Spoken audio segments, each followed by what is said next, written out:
At the end of the day, I've never been more confident that the measures that are coming out of these states and the national numbers are accurate, and never been less sure that the measures, the true measures of public opinion that we are generating, will match the election tallies.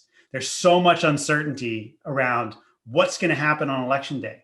What happens when voters show up wearing masks or not, and are uncomfortable with others in line, are uncomfortable with the setup at the voting booth? There are tens of millions of individual decisions that will roll up into a final election day tally.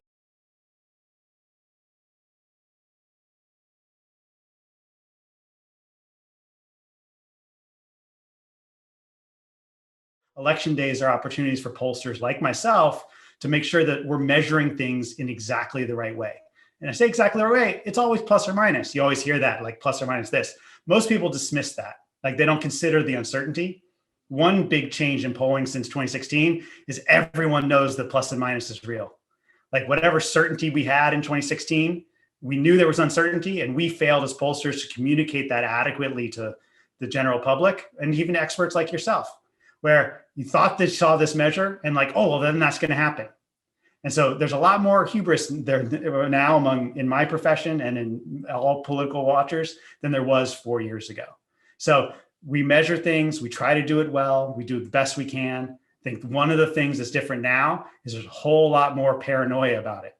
Things that like, we were like, oh, all the numbers are the same, but we don't have to dig in. Now, all the numbers seem to be the same, at least across well-done polls, but we're super nervous about it. So you go and you look a little harder, and then you pull it back a little more. Do we have the right people that we talk to? Are we adjusting things the right way? Because no matter how many people you talk to, no matter how random the sample that you generated, it's still not going to be exactly like the population you want to estimate. Can I ask specifically about that? Can you give us an example of the kind of things that might have been turned up since 2016, the kind of demographic groups that pollsters might be more careful to survey now in the aftermath of 2016? What we found over time is that people with more formal education, those who've gone to college, than those who have graduated, and those who have master's degrees or more, are far more likely to participate in surveys, whether they're on the phone or online, than people with less formal education. So that creates a bias, right? Higher educated people are more likely to participate in surveys than lower educated people with less education, formal education, right? It's not about smarts. It's about education and commitment to answering the survey, or willingness to answer the survey, I should say. The difference was 2016, there was an abnormally large difference between those with postgraduate degrees, meaning masters and higher, and BAs. The most highly educated, I should say, were astronomically for Clinton, whereas college grads were only, kind of dramatically for Clinton, just to use Right. imprecise words. And that wasn't weighted. And so when you put all those people together, it was a bias in Clinton by about 1.5 points. Wow. And so that's been adjusted so that's been adjusted in our polling. More state polls are being done with education weighting. More of those high quality media polls that we mentioned at the outset are kind of doing state polling. They used to only do national toward the end of campaigns.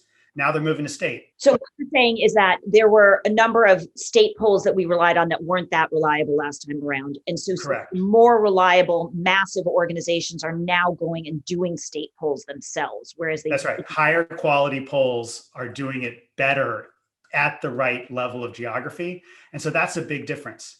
So the big challenges that came out of 2016, and again, pollsters will say things weren't that bad, but of course, everyone felt misled.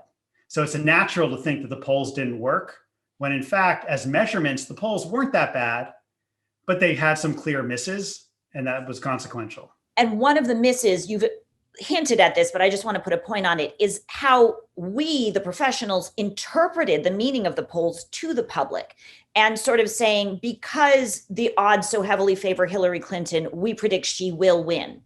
That was a mistake in our communication. Can you advise what's a better way to communicate? When you look at a poll that shows Joe Biden up ahead so significantly over time, What's a good way to communicate the meaning of that to an audience? I have not found a single way to communicate it that works for everyone. Okay. So for instance, coming out of 2016, Nate Cohn at the New York Times had a pretty good analogy that worked for some people, which was the odds of Clinton losing that election were like an NFL place kicker, missing a 35-yard field goal. I'm sure that resonates to some people and not to others. Right. But I think but that was particularly useful, again, for if you're a big fan of professional football or college and you know what that means and you've seen it happen, but most of the time it doesn't, that's meaningful, right? We know that, so that works. So that kind of thing though is what works, right? We know that even a 10% chance of winning isn't zero. And that's something that I think is more widely understood because so many people got burned. You look at the landscape right now, you see all the polling that's out there.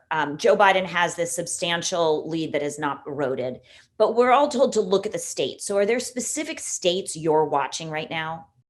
Absolutely. So if the polls, and again, you said his support hasn't eroded, which is exactly right. I mean, the consistency in this race has been incredible, right? He's had a 6 to 8 point lead nationally, minus a few outliers for months now. And our data in many of the averages you look at. So, and Trump has a real ceiling and a hard floor. Like his approval rating has stayed in the 40s, his disapproval in the 50s. He's not going anywhere. This race feels really locked in. There is some play at the states. And of course, as you rightly point out, all the action is there.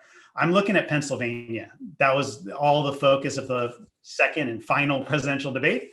It was on Pennsylvania. That is a real pivot state. Biden has had a consistent lead there. Of course, that's where he was born, as he so often mentions, like a lot of focus. If the polls are wrong, quote unquote, and we don't know what they'll show over the next, until election day, but if the polls are wrong, we'll see it there and that will matter. I think, so that's the kind of state to watch. Of course, we may not have an answer there on election night, given how, they count votes and absentee. The Supreme Court weighed in on that. We'll see. There are other states that could make a difference and make for, maybe even an early night. And we're seeing a lot of action there. So Florida is one. In our data as of today, Trump is up 1 point in Florida, but it's been seesawing back and forth. If Florida were to be decisively, kind of in Biden's camp on election night, it's a big if, certainly not probable given the numbers we have today. Florida has already started counting votes. They start counting votes 3 weeks early.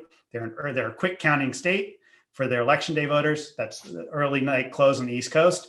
If Biden were to get a surprisingly big win, could be relatively early night because Pennsylvania won't matter. Texas is another one. Georgia, states that, kind of a Democrat in previous elections wouldn't have even been campaigning in. Kamala Harris is there in Texas, I believe, today. They're making real efforts for that.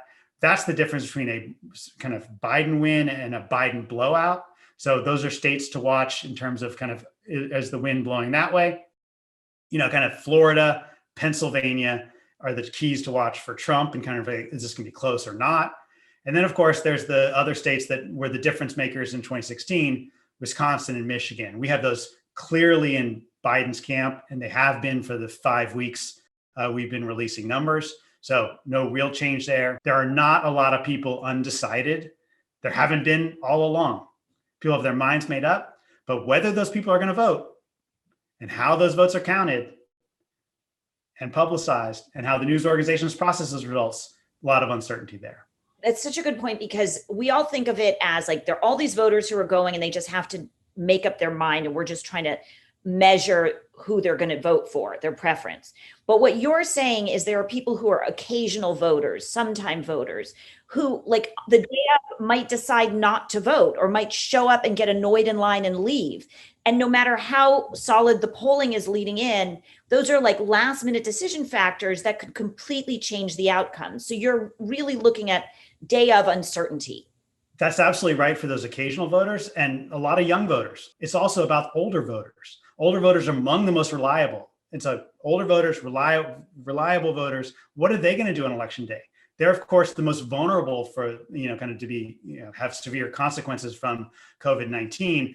What is their voting calculus? They're habitual voters. Maybe they voted their whole adult lives. This year's different. Maybe they want to vote enough and care enough about the outcome to show up. maybe they're too concerned about their health. You talked a little bit at the beginning about it also depends how the media covers all this. And I understand there's a big push inside the major organizations for more transparency. What is important in your view in media coverage leading up to Election Day and on Election Day in reporting results? Yeah, I think, like, I mean, most of the networks, certainly the one that you and I worked at together, kind of have independent professional election teams.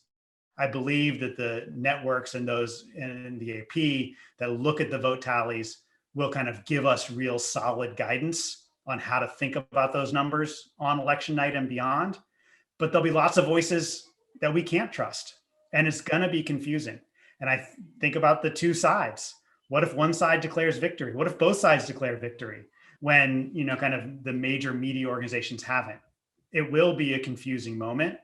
I certainly think it's worth staying up for. May have been for a couple days, but it'll be interesting to watch. But I do think there are a lot of really smart, well-informed data analysts that will have a lot of good information that can tell us how certain we should be. Now, whether they communicate it about how a place kicker can miss a field goal or not, or have some other way to do it, I don't know. But I'll certainly be watching, and we can chat about it then. I will take you up on that. Jon, Here for you. Thank you so much. Really grateful. It was a pleasure. Thank you.